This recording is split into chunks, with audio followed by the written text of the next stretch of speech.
Hello everyone, this is Steven from the Even Steven channel, and today we're going to do a different kind of video than what I typically do.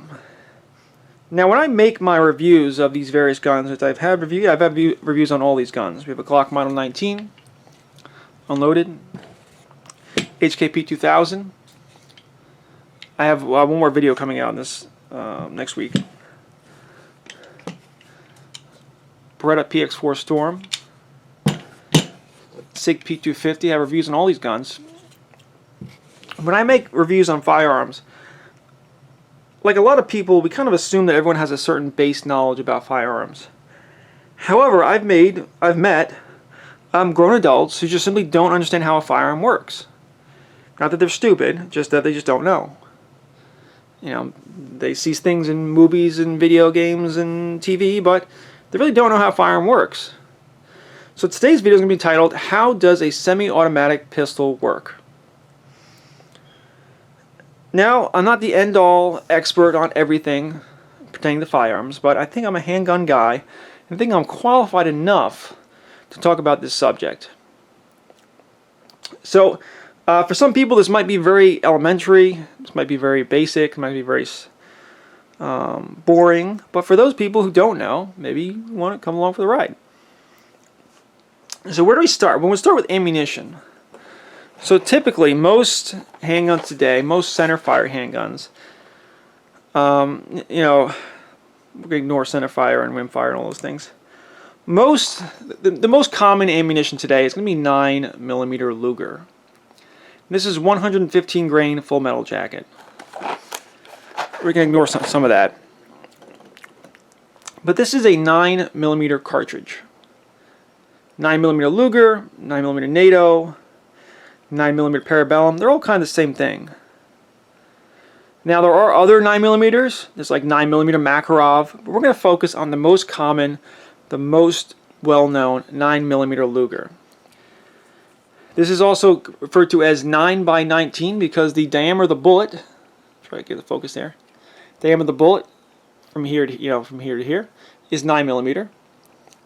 And 9x19 is referring to this case. This case length is 19mm long. It's a 115 grain bullet. Sometimes you see it 124 grain. And grains are just a very, very, very archaic measurement for very small units of measure. And really the only thing today they're used for is the weights of bullets and maybe the amount of gunpowder in a cartridge. Otherwise, no one really uses it. But let's talk about the four major components of ammunition. So, you know, this is ammunition. It's a cartridge. This is the actual bullet right here. Should I get a pen? Do I have a pen to point? What do I have lying around? Little Allen wrench here. This is the actual bullet. It's the bullet. It's projectile. This here is the casing, this brass piece. This is made out of brass. Brass is the best material to make a casing out of. It's brass. It's the casing. It holds all the components together. Inside the casing is modern smokeless powder. Gunpowder can come a few different ways. It can come in like grains, it can come in pellets, it can come in flakes. I typically don't see smokeless gunpowder because it's usually inside the cartridges, so I don't really know. And right here is the primer. The primer is basically the ignition. The firing pin of the firearm will hit the primer. That's the ignition. It's going to send out a little spark. The gunpowder is going to burn. There's going to be a rapid increase in pressure. And that rapid increase in pressure is going to force the bullet down the barrel out of the firearm. Okay, so I'm going to make a conscious effort not to put any live ammunition into any of these firearms for safety's sake. So we're going to put that there. And in its place, from now on, we're going to use these dummy cartridges. These are fake, inert, non-firing cartridges used for training purposes or demonstration purposes or whatever. And we're going to use those from now on. Now, if you have a firearm, a modern semi-automatic firearm, Oh, just a point before I go any further. These are attachment points for a specific kind of holster. The Black Hawk Omnivore holster. I simply didn't feel like taking them off. This is not a laser. It's not a flashlight. It's an attachment for a holster to keep in the holster. So you can ignore that. Now, if you have a firearm, a modern semi-automatic pistol, you need magazines for that firearm because that's how they work. Now, the magazine release is right here, and it does what you think it might do. It releases the magazine, and it's basically spring-loaded. And you can see this part come over here. Basically, there is I don't know what that is right there, a little dirt. There is a piece of plastic that kind of holds the magazine in place. You see it's on both sides. You can see it pop up there. See it move just a little bit maybe. Back up a little bit. See it just moves as I'm... Yeah, you can see it there. It's basically holding the magazine in place. So I'm going to hit the magazine release. That's going to release the magazine. Now, the magazine has certain parts you don't need to know all that much. The magazine follower, the magazine body, the magazine floor plate or base plate, and inside there's going to be a spring. Oh, and then you have these little witness holes to let you know how many rounds of ammunition you have in here. Now, fortunately, I have this magazine right here. This is another Glock magazine, and this basically shows all the things I was talking about. It's loaded now. We have the magazine follower down here. The spring's all compressed. And you can see how this kind of staggers. Sometimes you'll have the magazine to be straight. Sometimes the cartridges will be straight. Sometimes they stagger a little bit. And this is a good example of what a loaded magazine looks like. So that's nice. Now, and again, I'm not going to put any live ammunition inside the firearms. That would be a safety concern right now. I don't want to do that. To load the magazines, you're going to take a cartridge like this, and you're going to kind of push down. You'll see I'm pushing in like that, and the kind of lips here are retaining that cartridge. So again, I'll put in like that. Sometimes it helps to push down here. Push down. Now we got two in there. So now we got the magazine, and for all intents and purposes, well, for the demonstration purposes, we're going to assume this is ammunition, live ammunition when it's not. So what are the parts of a handgun? We have the grip, where you literally grip. Nice two-handed grip there. You have the grip, the magazine release, like I said, the slide release. There is actually, let me take this out. Let me show that. This part of the follower will push up, basically push up on this. You can see it. And what that does is when you're done, is when you fired all the rounds out of the magazine, it will lock open. There's a little tab there. Let me see if I can show you. So I can show it going down. I'm going to push down on it purposefully. Oh, I can't show it. It's doing too fast. But see how that... Where's my pointing tool? Yeah, here we go. The magazine follower is pushing here, and that's causing a connection that causes the slide to lock open. Now, if I had a loaded magazine, which we're going to simulate here, I could do one of two things. I could push down on the slide release on both sides if you're right or left-handed. Push down the slide release, or you can simply pull back on the slide itself. And when you do that, this will go down by, you can see that go down. See? And you can see that the slide is picking up a cartridge from the magazine. I'm trying to do it as slow as I can, and it's going into... If you do it too slow, it's not going to work properly. The chamber of the barrel. So what other parts do we have here? We have the trigger guard. Guards the trigger. The trigger. This here right here is a drop safety that makes sure if you drop it doesn't go off. We have the sights that you use to line up when you're aiming. You actually have to use sights. You should use sights. You see you have two on the back, one in the front, and you try to kind of center them and line them up properly, and then put your target directly above those sights. The ejection port, where the spent casings come out of. The accessory rail, if you had any lights or lasers and that stuff, or this right here. Here are the serrations, the front serrations, the rear serration you can put on, front sight, barrel.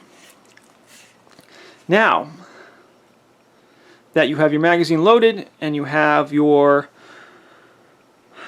cartridge in the gun, how do you fire it? Well, I mean, you should have a nice, good two-handed grip. Your hand is kind of enveloping the whole gun as much as possible. Try not to come too high up, because then this slide is going to reciprocate backwards and hit your hand. So try not to get too high up. But what's going to happen is I'm going to pull the trigger, and I have to take it apart to show, but there's basically a firing pin being pulled backwards. It's being pulled backwards as I do this, and when I pull back far enough, it's quite a thud there. Basically, it's going to slingshot the firing pin. I was going to take it apart, but I'm going to do it right now. It's basically going to slingshot the firing pin. It's going to pull back that firing pin and let it go. It's going to hit that primer and do what I was talking about before. It's going to hit the primer.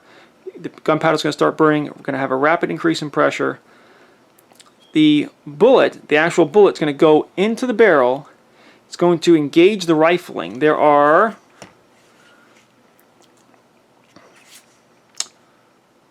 I don't think I could probably show it anyway.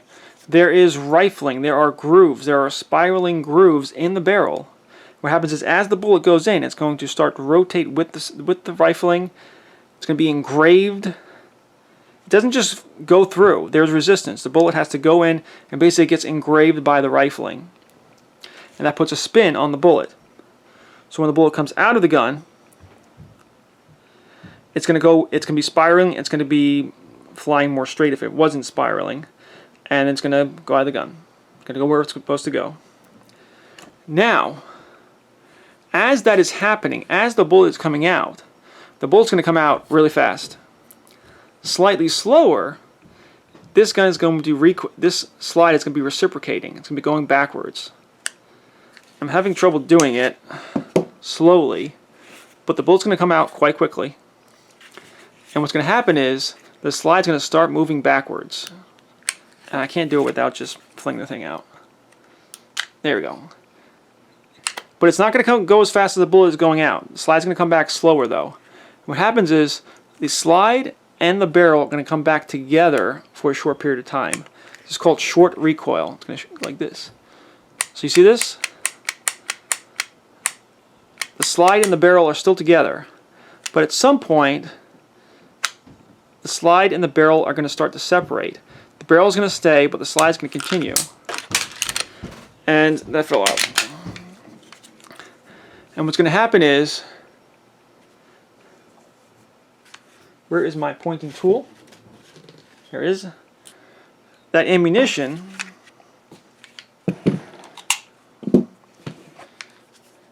is going to be held by the extractor right here, and it's hard to see. But basically it's like a claw right there. And that claw is going to hold the spent casing. And as the slide comes back, it's going to hit this piece right here. That's the ejector. And it's basically going to kick it out.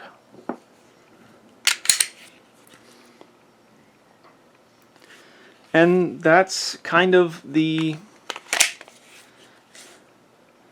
basics of how a firearm works. Ammunition in the magazine, magazine in the gun. You rack the slide to take ammunition from the magazine into the chamber, into the barrel. Pull the trigger, gun's going to fire. Slide's going to go back, and it's going to continue until the magazine is empty. This is considered a striker-fired handgun. I'm going to take it apart now. Take it apart by making sure it's empty. Pulling the trigger, pulling back slightly on the slide to relieve tension. Pulling down on the takedown tabs, which seem to be stuck a little bit.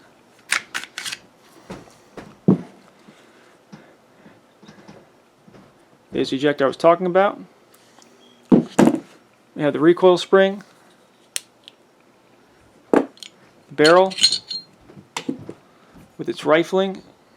You see those that spiraling I was talking about. the firing pin is inside this gun. Actually, you can see the firing pin is actually sticking out now. Trying to get focused in it. Can I get focus? It's the best it's going to want to do. You can see the firing pin is now exposed. And this is a safety. But basically, as you're pulling the trigger, it's pulling back on this, which is kind of like the slingshotting mechanism. And, well, I didn't think it was going to do that way, but basically, yeah, there's the firing pin. But as you're pulling the trigger, it's going to go, pull back on here, it's going to get flung forward and come out. So this is a striker-fired handgun. That slingshotting method or mechanism is called striker-fired. And all the guns here are kind of, actually most of the guns I have here, are considered kind of Browning-style actions, where you have a tilting barrel. See how the barrel tilts up ever so slightly. That's called, and it kind of, it's called a Browning-style action. I also have a hammer-fired gun, HKP 2000, which works most the same way. It has a magazine, barrel, slide release, most of the same, except that it's going to have a hammer. And instead of slingshotting the firing pin, this hammer here, make sure it's empty, is more like smacking the firing pin.